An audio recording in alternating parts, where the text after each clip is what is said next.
स्वामी कार्तिकेय और गणेश की बाल लीला, दोनों का परस्पर विवाह के विषय में विवाद, शिव जी द्वारा पृथ्वी परिक्रमा का आदेश, कार्तिकेय का प्रस्थान, गणेश का माता पिता की परिक्रमा करके उनसे पृथ्वी परिक्रमा स्वीकृत कराना, विश्व रूप की सिद्धि और बुद्धि नामक दोनों कन्याओं के साथ गणेश का विवाह और उनसे क्षेम और लाभ नामक दो पुत्रों की उत्पत्ति, कुमार का पृथ्वी परिक्रमा करके लौटना और शुद्ध होकर कोच पर्वत पर चले जाना। कुमार खंड के श्रवण की महिमा।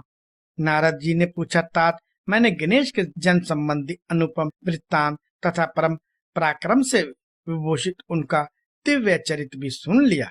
सुरेश्वर, उसके बाद कौन सी घटना घटी उसका वर्णन कीजिए, क्योंकि पिताजी शिव और पार्वती का उज्जवल यश महान आनंद प्रदान करने वाला है।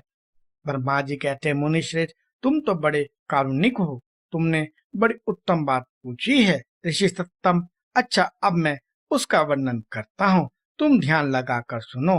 विपेंद्र, शिव और पार्वती अपने दोनों पुत्रों की बाल लीला देख देख कर महान प्रेम में मग्न रहने लगे। पुत्रों का लाड़ प्यार करने के कारण माता पिता का सुख दिनों दिन बढ़ता जाता था और वे दोनों कुमार प्रीतिपूर्वक आनंद के साथ तरह तरह की लीलाएं करते थे। मुनीश्वर, वे दोनों बालक स्वामी कार्तिकेय और गणेश भक्ति पूर्ति चित्त से सदा माता पिता की परिचर्या किया करते थे। इससे माता पिता का महान स्नेह षडानंद और गणेश पर शुक्ल पक्ष के चंद्रमा की भांति दिन प्रतिदिन बढ़ता ही गया।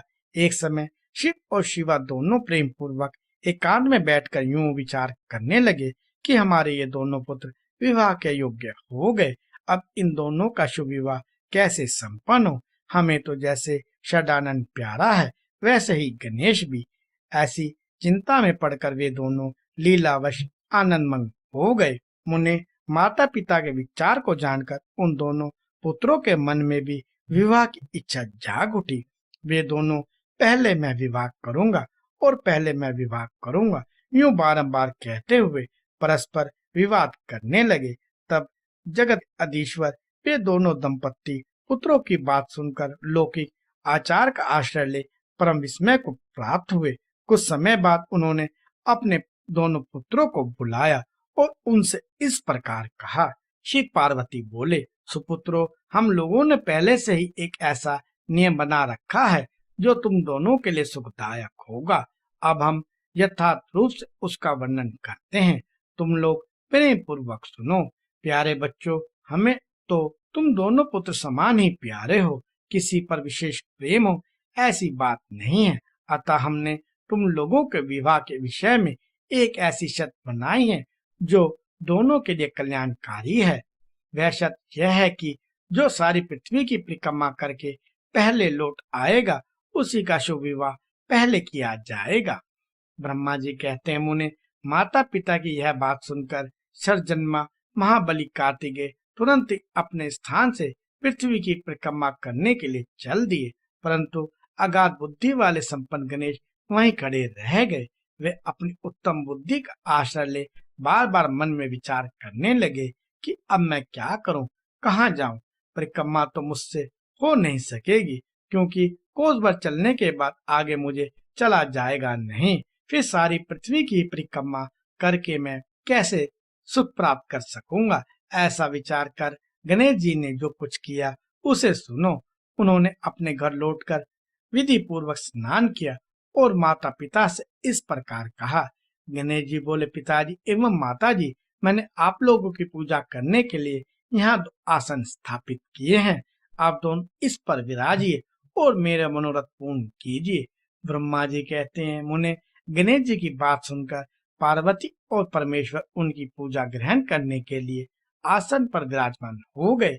तब गणेश ने उनकी विधि पूर्वक पूजा की और बार बार प्रणाम करते हुए उनकी 7 बार प्रदक्षिणा की। बेटा नारद, गणेश तो बुद्धि के सागर थे ही। वे हाथ जोड़कर प्रेम मग्न माता पिता की बहुत प्रकार से स्तुति करके बोले। गणेश जी ने कहा, हे माता जी तथा हे पिताजी, आप लोग मेरी उत्तम बात सुनिए और शीघ्र ही मेरा शुभ विवाह कर दीजिए। ब्रह्मा जी कहते, मुने, महात्मा गणेश का ऐसा वचन सुनकर वे दोनों माता पिता महाबुद्धिमान गणेश से बोले। शिवा शिव ने कहा, बेटा तू पहले कानून सहित इस सारी पृथ्वी की परिक्रमा तो करा, कुमार गया हुआ है, तू भी जा और उससे पहले लौटा, तब तेरा विवाह पहले कर दिया जाएगा। ब्रह्मा जी कहते हैं, मुने नियम परायण गणेश माता पिता की ऐसी बात सुनकर कुपित हो तुरंत बोल उठे। गणेश जी ने कहा, हे माता जी तथा हे पिताजी, आप दोनों सर्वथा धर्मरूप और महाबुद्धिमान हैं, अतः धर्मानुसार मेरी बात सुनिए। मैंने 7 बार पृथ्वी की परिक्रमा की है, फिर आप लोग ऐसी बात क्यों कह रहे हैं? ब्रह्मा जी कहते हैं, मुने शिव पार्वती तो बड़े लीलानंदी ही ठहरे। वे गणेश का कथन सुन लौकिक गति का आशा लेकर बोले। शिव पार्वती ने कहा, पुत्र तूने समुद्र पर्यंत विस्तार वाली बड़े बड़े कानों से युक्त इस सतद्वीपवती विशाल पृथ्वी की परिक्रमा कब कर ली? ब्रह्मा जी कहते हैं, मुने जब शिव पार्वती ने ऐसा कहा तब उसे सुनकर महान बुद्धि संपन्न गणेश जी बोले। गणेश जी ने कहा, माता जी एवं पिताजी, मैंने अपनी बुद्धि से आप दोनों शिव पार्वती की पूजा करके प्रदक्षिणा कर ली है, अतः मेरी समुद्र पर्यंत पृथ्वी की परिक्रमा पूरी हो गई।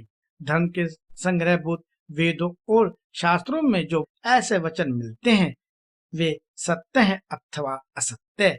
वे वचन हैं कि जो पुत्र माता पिता की पूजा करके उनकी प्रदक्षिणा करता है उसे पृथ्वी परिक्रमा जनित फल सुलभ हो जाता है। जो माता पिता को घर पर छोड़कर तीर्थ यात्रा के लिए जाता है वह माता पिता की हत्या से मिलने वाले पाप का भागी होता है, क्योंकि पुत्र के लिए माता पिता का चरण सरोज ही महान तीर्थ है।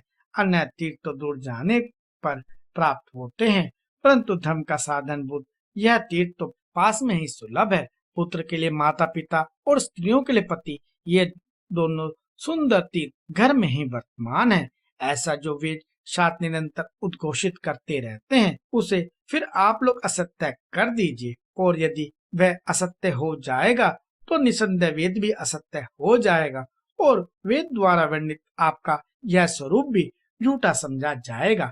इसलिए या तो शीघ्र ही मेरा शुभ विवाह कर दीजिए अथवा यूं कह दीजिए कि वे शास्त्र झूठे हैं।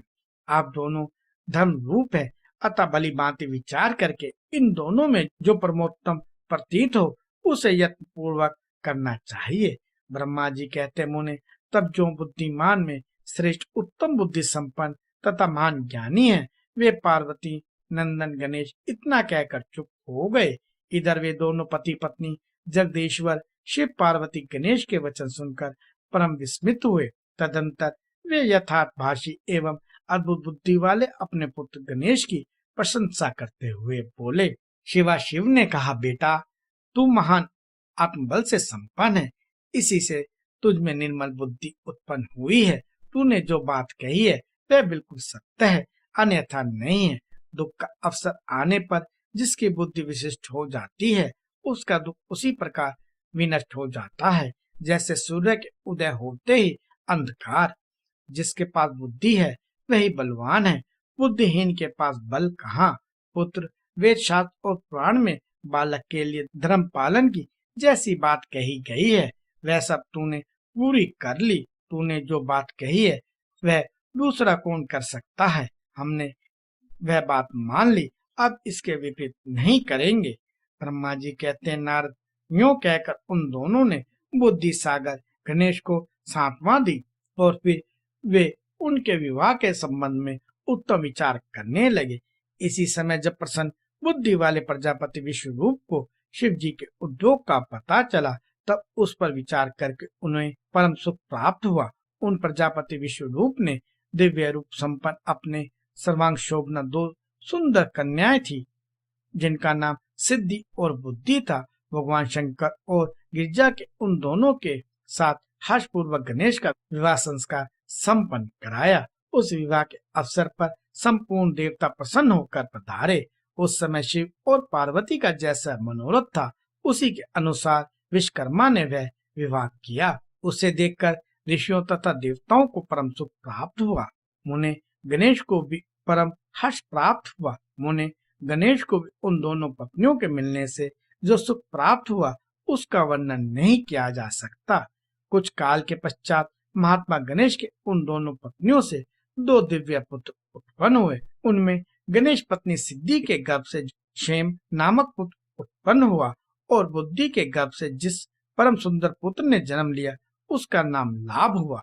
इस प्रकार जब गणेश अचिंत्य सुख का भोग करते हुए निवास करने लगे तब दूसरे पुत्र स्वामी कार्तिक पृथ्वी की परिक्रमा करके लौटे। उस समय नारद ने आकर कुमार स्कंद को सब समाचार सुनाए। उन्हें सुनकर कुमार के मन में बड़ा क्षोभ हुआ और वे माता पिता शिवा के द्वारा रोके जाने पर भी न रुककर कौंच पर्वत की ओर चले गए। देवेश उसी दिन से शिवपुत्र स्वामी कार्तिकेय का कुमारापन प्रसिद्ध हो गया। उनका नाम त्रिलोकी में विख्यात हो गया। वे शुभदायक, सर्पापहारी, पुण्य में और उत्कृष्ट ब्रह्मचार्य की शक्ति प्रदान करने वाला है। कार्तिकेय की पूर्णिमा को सभी देवता, ऋषि, तीर्थ और मुनीश्वर सदा कुमार का दर्शन करने के लिए कौंच पर्वत पर जाते हैं। जो मनुष्य कार्तिकेय की पूर्णिमा के दिन कृत्तिका नक्षत्र का योग होने पर स्वामी कार्तिकेय का दर्शन करता है उसके संपूर्ण पाप नष्ट हो जाते हैं और उसे मनोवांछित फल की प्राप्ति होती है। इधर स्कंद का विछोह हो जाने पर उमा को महान दुख हुआ। उन्होंने दीन भाव से अपने स्वामी शिव जी से कहा, प्रभु आप मुझे साथ लेकर वहां चलिए। तब प्रिया को सुख देने के निमित्त स्वयं भगवान शंकर अपने एक अंश से उस पर्वत पर गए और सुखदायक मल्लिकार्जुन नामक ज्योतिर्लिंग के रूप में वहां प्रतिष्ठित हो गए।